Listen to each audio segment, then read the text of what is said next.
Hi guys, so I've been called to share this verse. Um, it's from Job. I saw basically like a little picture that described Job's story. Basically, if you've never heard Job's story, um, so what happened was Job was like living his life, getting right with God, and the devil, you know how the devil is, he made a deal with God. He said that he could for sure excuse me, get Job to bow to him, or if not bow to him, to not believe in God. And God guaranteed that Job is not like just any other person, that Job's faith is strong in him, and that he's very faithful, and that he wouldn't like not have faith in him basically. And so they made a deal, and God said that you can take everything from him, you can have complete control of his life, but the only thing you cannot do is touch him. And the devil agreed and said that he would for sure get him, no big deal, blah blah blah. I don't have to touch him. He won't have faith in you anymore, basically. So they took away his livestock, his way of making money or coins, or Um, I think his child died, possibly died. I don't know if that actually happened. That might not be the story. Basically, he just lost a lot of stuff. His wife was even questioning why he had faith in God or what he did, um, stuff like that. He got blisters on his face. He got a sickness, um, but he still didn't have like any hate towards God. He still loved God. He still had faith. And basically, in the end, he got everything back tenfold, and he was like set for life. So I'm going to share this verse of when he was kind of like questioning like why he was suffering, why he was going through so much. I filmed this video before and my words weren't getting out.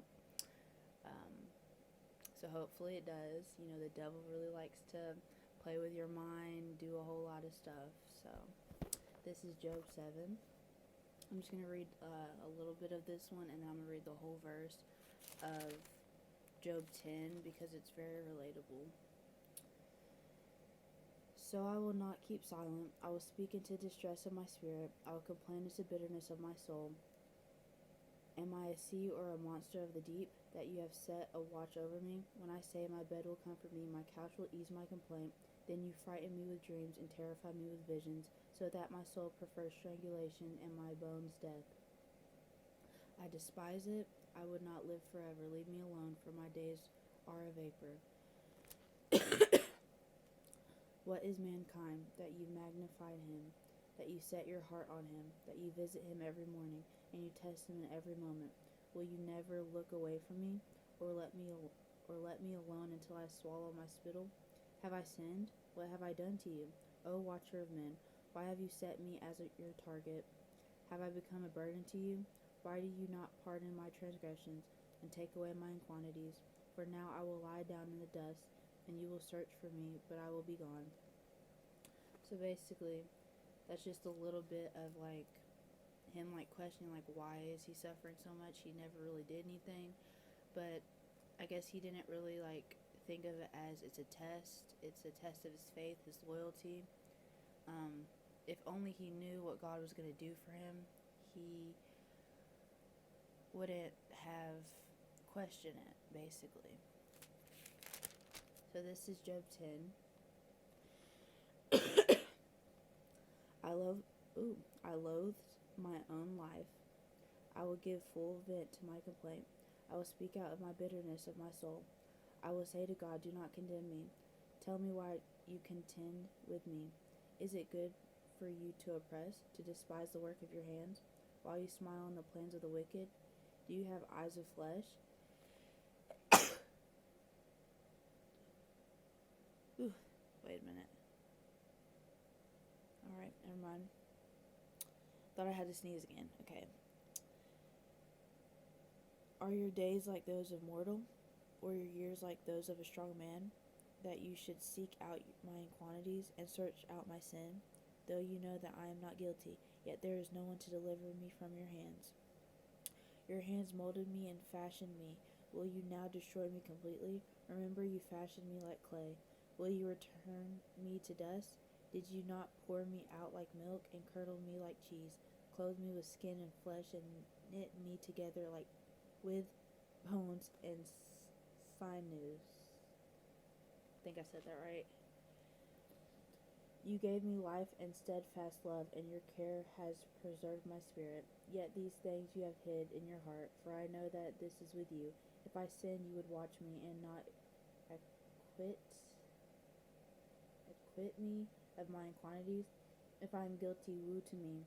Even if I am innocent, I cannot lift my head. I am full of shame and my conscience of my afflictions. If my head is held high, you hunt me like a lion, and again work wonders against me. You renew your witness against me, and increase your anger towards me. Change and warfare are with me. Why then did you bring me out from the womb? I should have died, so no eyes would have seen me. If only I had never come into being, or been carried from womb to grave. Are not my days few? Then stop, leave me alone, so I might have a little joy before I depart, and never return.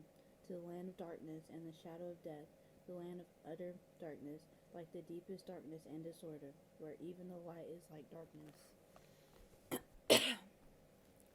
So basically, with the sickness, I think it was like a life-threatening sickness, which was, very conflicting to him, especially since he was already suffering.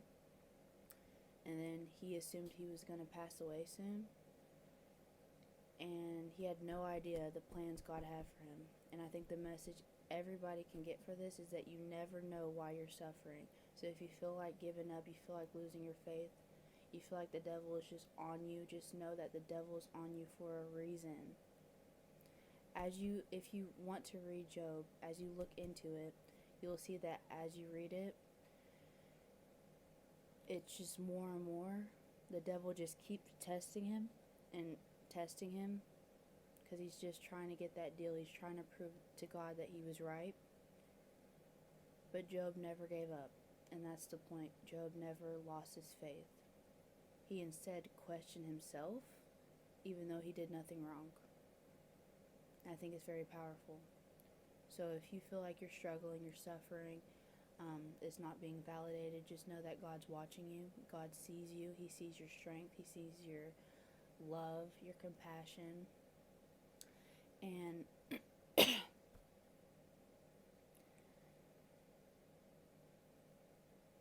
just having faith can really change your life completely, basically.